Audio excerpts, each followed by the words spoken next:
Imagine this. You've just gotten off of work, the sun is starting to set, and the rain is beginning to fall.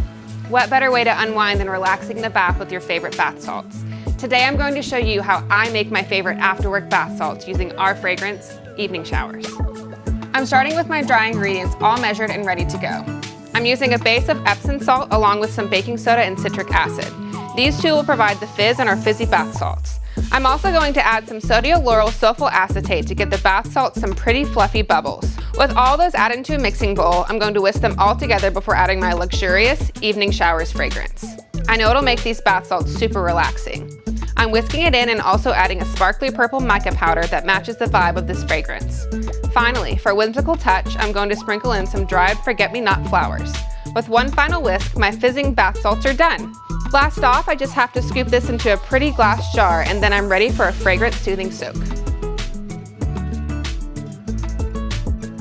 This came out great and it smells so good. You can pick up this incredible fragrance along with many other fresh spring smells at FragranceBuddy.com. Don't forget to subscribe, hit that like button, and ring the notification bell. It helps us out a lot. See you next time.